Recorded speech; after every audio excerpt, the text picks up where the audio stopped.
Allot మన ప్రభువును ప్రేరక్షకుడైన యేసుక్రీస్తు వారి అతి ప్రశస్తమైన నామంలో మీ అందరికీ ఉదయకాల శుభాభివందనములు తెలియజేస్తా ఉన్నాను. ఈ దినము కొరకు ఏర్పాటు చేయబడిన పాత నిబంధన పాఠ్యభాగము దినవృత్తాంతములు 2వ గ్రంథము 20వ అధ్యాయము 17వ వచనము. యెహోవా దయచేయు రక్షణను మీరు చూచెదరు. ఈ వాక్యమును మనము గమనించినట్లయితే శత్రువుల మీద విజయం కొరకు యెహోషాపాతు చేసిన ప్రార్థనకు జవాబుగా దేవుడు ఈ మాటను పలికినట్లుగా మనము చూస్తూ ఉన్నాము. నా ప్రియ సహోదరులారా, యెహోషాపాతు సైన్యము తక్కువైనను దేవుడు అతని ప్రార్థన అంగీకరించెను గనుక అతనికి విజయమును అనుగ్రహించినట్లుగా మనము ఈ యొక్క వాక్యంలో మనము చూస్తూ ఉన్నాము. నేడు నీవు కూడా నీ అనుదినమైన శోధనలలో, నీ అనుదినమైన వేదనలలో నీవు బాధపడుతున్న సమయంలో, నీ యొక్క జీవన పోరాటములలో నీ స్వశక్తితో విజయమును సాధించలేవు, కానీ దేవుని పైన ఆధారపడుట వలననే నీవు విజయశీలుడవు కాగలవు, నీవు విజయాన్ని పొందగలవు. గనుక దేవుని సహాయము నిమిత్తము, రక్షణ నిమిత్తము ఆయన శక్తి పైన నీవు ఆధారపడితే ఆయన అనుగ్రహించే రక్షణను నీవు పొందుకుంటావు. నా ప్రియ సహోదరులారా, దేవుడు దయచేయు రక్షణను మనము చూడాలి అంటే కనుక మొదటిగా మనము రక్షణ శైలముకు దేవుణ్ణి అనుసరించాలి. ఇతరమైన దేవతలను మనము అనుసరించక వాటిని విడిచిపెట్టి మనము మనలను సృజించిన, మనలను పుట్టించిన దేవునిని మనము, ఆయనను రక్షణ శైలమును మనము అంగీకరించి అనుసరించినట్లయితే గనక దేవుడు దయచేయు రక్షణను మనము చూస్తాము. రెండవదిగా మనం ఆలోచన చేసినట్లయితే రక్షణ శృంగమగు దేవుణ్ణి అనుసరించాలంట.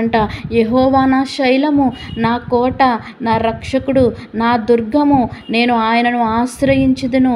నా కేడెము, నా రక్షణ శృంగము, నా ఉన్నత దుర్గము, నా ఆశ్రయ స్థానము ఆయనే అని, నాకు రక్షకుడు ఆయనే, బలత్కారుల నుండి నన్ను రక్షించువాడు ఆయనే అని మనము ఆయన్ని ఆశ్రయించినట్లయితే గనక దేవుడు దయచే రక్షణను మనము చూస్తామని ఈ యొక్క వాక్యం ద్వారా సెలవిస్తా ఉన్నాడు.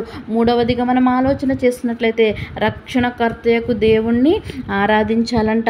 రక్షణకర్తయకు దేవుణ్ణి మనము ఆరాధించాలి అంటే, ఆరాధిస్తే కనుక దేవుడు దయచే రక్షణను మనము చూస్తామంట.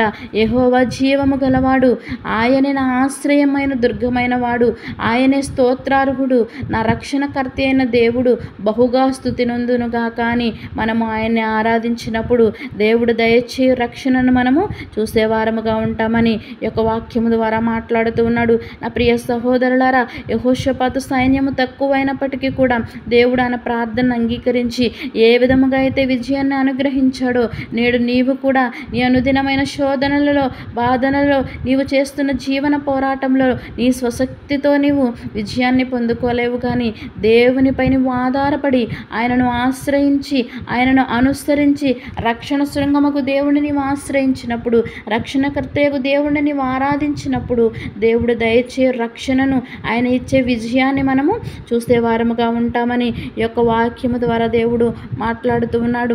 నీవు దేవునిపై ఆధారపడి నీవు జీవించగలిగితే కనుక దేవుని సహాయము నిమిత్తము, ఆయన రక్షణ నిమిత్తము, ఆయన శక్తి పైన నీవు ఆధారపడుట నీవు అలవాటు చేసుకుంటే కనుక దేవుడు దయచే రక్షణను, విజయమును నీవు చూస్తామని ఈ యొక్క వాక్యము ద్వారా మాట్లాడుతూ ఉన్నాడు.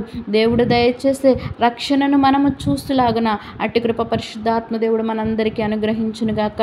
తలలు వంచి ప్రార్థనలో ఏకీభవించవలసిందిగా కోరుచున్నాను.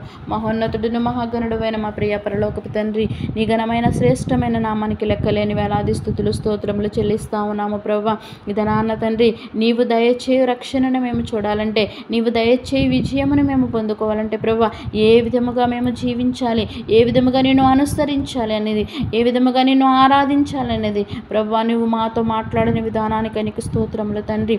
అయా, నీ యందు భయభక్తులు కలిగి నిన్ను ఆరాధించి నిన్ను స్తుతించే వారము ఉండడానికి సహాయము దయచేయండి.